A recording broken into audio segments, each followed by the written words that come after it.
안녕하세요. 오늘은 제가 필리핀 어학연수에 대한 이야기를 해보려고 하는데요. 일단 이 영상을 클릭하신 분들은 최대한 효율적으로 가성비 있게 어학연수 다녀오려는 분들일 거라 생각합니다. 일단 저도 필리핀 어학연수를 가봤었고 주변 사람들도 가본 사람들이 좀 있거든요. 그래서 그 이야기를 한번 해보려고 합니다. 일단 저 같은 경우는 그 필리핀 메트로 마닐라 지역에서 어학연수를 했거든요. 근데 그렇게 길게 한 건 아닌데 어쨌든 되게 싸게 지내다 왔습니다. 그럴 수 있었던 이유는 그 마닐라에 저희 친척집이 있었거든요. 그래서 초반 숙박 비용은 절약이 됐고 물론 이후에 저희 친척들이 그 제3국으로 이민을 가는 바람에 한 3주 정도 만에 제가 집을 옮겨야 됐어요. 그래서 성인 남자 기준으로 따로 방을 하나 얻을 경우에 대충 비용이 어느 정도 나오는지, 그리고 기숙 학원의 장점과 단점, 그리고 정식 어학센터와 한인들이 운영하는 약간 반야매 어학원의 장단점에 대한 이야기를 해드릴게요. 일단 기본적으로 필리핀에서 어느 정도 이상의 기간 동안 공부를 하시려면은 SSP라는 걸 받으셔야 돼요. 스페셜 스터디 퍼밋인가 그래가지고, 근데 그걸 보통 검사를 잘 안 한다고 하는데 제가 알기로 이렇게 그 구글에다가 검색하면 나오는 좀 정식 센터들 같은 경우는 SSP를 받으시는 게 좋고, 그 한인들이 운영하는데 사실 안 받아도 무관한 걸로 알고 있습니다. 사실 저 같은 경우에는 친척 어르신이 그렇게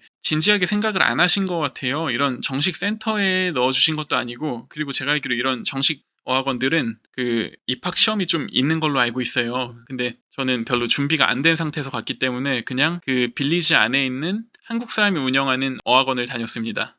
처음에는 모든 것이 새롭고 되게 재밌게 느껴져서 어학원을 재밌게 다녔거든요. 근데 시간이 지날수록 약간 현타 같은 게 오기 시작했습니다. 무슨 말이냐면은 그 영어를 알려주는 선생님들이 제대로 자격을 갖춘 사람들이 아니고 영어를 잘 하지도 못해요. 물론 저는 영어를 훨씬 더 못했기 때문에 영어를 사용한다는 것 자체가 도움이 될 수 있는데요. 문제는 이걸 그 비싼 돈을 주고 배울 만한 가치가 있느냐 이 말이죠. 인터넷을 찾아보니까 뭐 최근 가격도 제가 갔을 때는 거의 뭐 한 15년 전인데 그때랑 이렇게 큰 차이는 없는 것 같아요. 그 기숙 학원과 뭐 일반 학원의 가격 차이가 좀 있을 수는 있는데 일반적인 경우에 뭐 한 달 기준으로 보통 싸면 한 7, 80만 원에서 비싸면 100만 원이 넘어가는데 저 같은 경우는 한 80 정도 낸 걸로 기억하거든요, 한 달에. 그리고 아침부터 오후까지 해서 한 8시간 정도 해주고, 그리고 중간에 점심을 줬어요. 저 같은 경우는 저희 친척이 그 점심 주는 데를 보내주더라고요. 왜냐면은 나와서 밥 사먹는 것도 일이니까. 어쨌든 한동안 재밌게 학원을 다니면서 제가 한 3주 정도 다니고 있는 중이었는데, 저희 이제 친척들이 그 이민 때문에 짐을 다 뺀다고 집을 빼달라고 하더라고요. 그래서 저는 영어를 잘 못하는 상태에서 그 친척집을 나오게 됩니다. 그것도 3주 만에요. 그래서 그때부터 제가 나와서 살 집을 찾기 위해 그 어학원에서 만난 선생님 중에 좀 친해진 여자분이 한 분 있었는데, 그 필리핀 분하고 집을 찾으러 다니기 시작했습니다. 근데 중요한 건 그분하고 집 찾으러 다니면서 뭐 밥도 같이 먹고, 그 평소에는 뭐 그냥 차 타고 왔다 갔다 뭐 집하고 학원 이런 데만 왔다 갔다 했었는데, 아니 그 친구하고 같이 다니니까 그 뭐 현지 트라이시클이나 버스 그리고 그 지하철 같은 거 있거든요, 마닐라에. 그것도 타볼 일이 거의 없는데 그 친구 덕분에 그런 걸 타보고 좀 현지 경험을 많이 했죠. 되게 재밌기도 했는데 생각보다 돈도 많이 안 들더라고요. 그리고 어쨌든 이 친구하고 계속 대화를 해야 되니까, 아니 어학원에 있을 때보다 영어를 더 많이 쓰게 되는 거예요. 그래서 그때 결심했죠. 그냥 학원을 그만 다니고 그냥 그 학원 다닐 돈으로 그 친구 사귀고 놀러 다니기로요.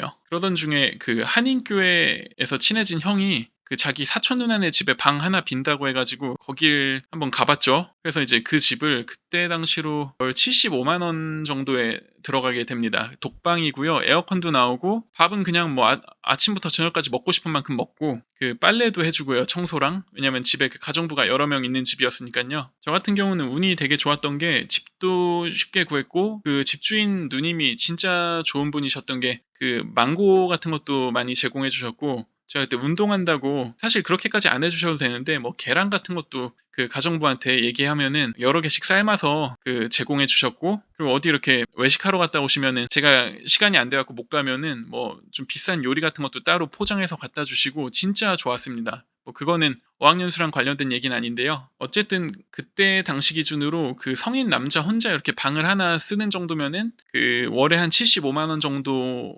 들어갔습니다. 보통 비슷할 거예요. 뭐 빨래를 해주는 데도 있고 밥을 주는 데도 있고 안 주는 데도 있겠지만 보통 그렇게 이제 가정집에 들어가는 경우는 밥이랑 빨래를 제공해 주는 경우가 있습니다. 그리고 그 미성년자 같은 경우는 손이 많이 가잖아요. 아무래도 그 삼시세끼 다 챙겨줘야 되고 학교 픽업 아침 오후 이렇게 2번 해줘야 되고 뭐 학원을 다니면은 또 학원도 픽업해줘야 되고 성인 남자 뭐 여자도 비슷하겠지만 성인의 경우는 그 손이 많이 가지 않기 때문에 그냥 밥 먹고 뭐 잠만 자고 이런 정도니까 금액이 좀 싼 편이었습니다. 어쨌든 어학원을 그만두고 나니까 한 달에 한 80에서 100 사이 정도의 돈이 남잖아요. 근데 그 가보신 분들은 아시겠지만 그 현지 식사 비용이 그렇게 크지가 않아요. 그 길거리에서 먹을 수 있는 그 길거리 음식 같은 경우는 한 끼에 뭐 한 1,000원에서 2,000원 사이도 있고요. 지금 한국 돈 기준으로 말씀드리는 겁니다. 그 굉장히 먹을 만한 뭐 탑실록이나 토실록 같은 그 양념고기에 밥 그리고 이렇게 계란 후라이 나오는 그런 메뉴가 한 1,500원 전후로 하고 그리고 뭐 KFC나 뭐 졸리비 같은 데 가서 치킨이랑 햄버거 아니면은 파스타 같은 거 먹으면은 보통 한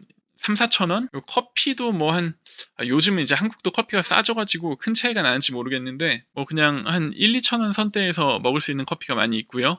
그리고 술 같은 경우도 그 나라 맥주 있잖아요. 산미구엘 같은 경우는 슈퍼에서도 막 500원 언저리 했던 것 같고 저는 술집 가갖고 마셔도 그렇게 안 비싸요. 그래서 그 남는 돈을 한 달에 한 80에서 100 정도를 그냥 친구들을 사귀고 친구들한테 그 돈을 좀 더 쓰면 되잖아요. 그 저랑 이렇게 같이 놀고 대화도 해주는 친구들이니까 뭐 필리핀 친구들이 한국 사람 좋아하기도 하고 그래서 그 돈으로 밥도 사주고 뭐 술도 사주고 밖에서 놀다가 뭐 밤이 너무 늦으면은 택시를 타고 귀가를 해도 그 돈이면 충분합니다.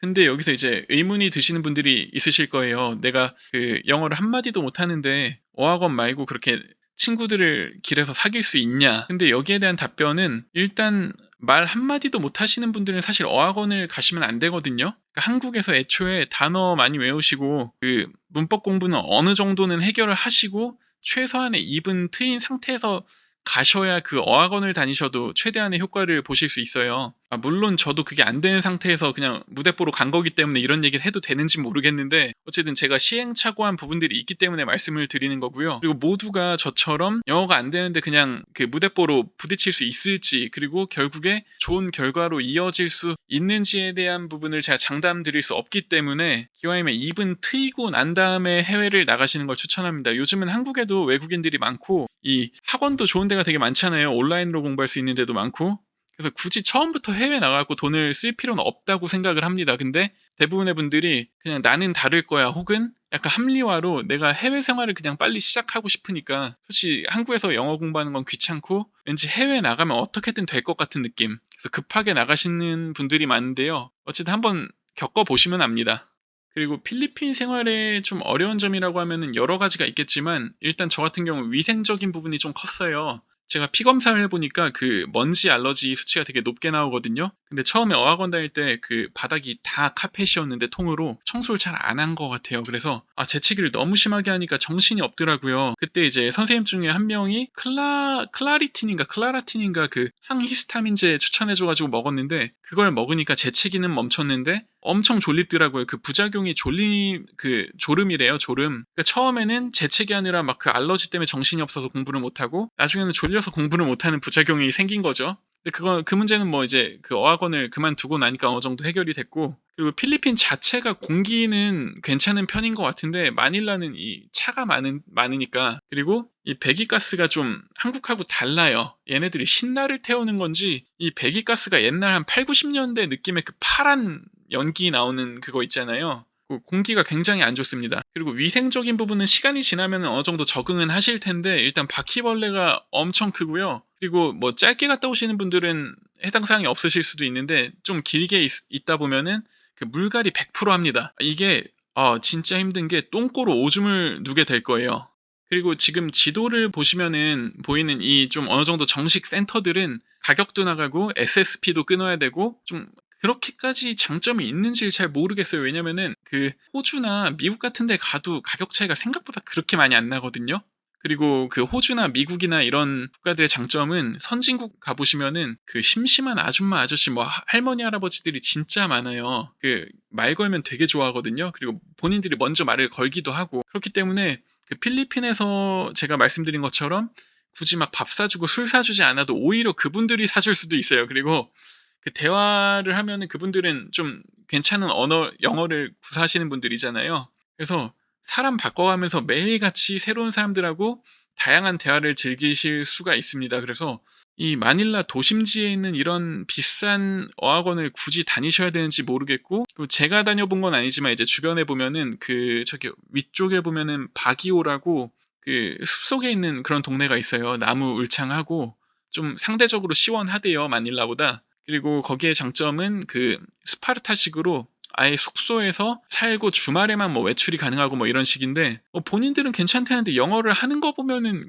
그게 그렇게 괜찮았는지는 잘 모르겠거든요. 그렇기 때문에 이 필리핀에서 어학원 운영하시는 분들이 보시면 되게 안 좋아하실 수도 있는데 저는 필리핀 어학원은 가성비가 그렇게 좋지 않다고 생각합니다. 그냥 그 돈으로 놀러 다니세요. 그냥 열심히 관광하고 놀고 그 대신 한국 사람들하고만 어울리는 게 아니라 좀 로컬 친구들한테 돈 쓰시고 로컬 친구들하고 놀러 다니고 뭐 그 현지인들이 타는 버스 같은 거 지하철도 좀 타보시고 뭐 그런 경험을 하시다 보면은 뭐 즐거운 관광 겸 영어가 같이 늘게 되실 겁니다. 뭐 이렇게 놀면서 배우는 영어를 좀 무시하시는 분들이 계실 것 같은데 근데 여러분 어차피 어학원에서 한 3개월 하셔도 어차피 별로 안 냅니다.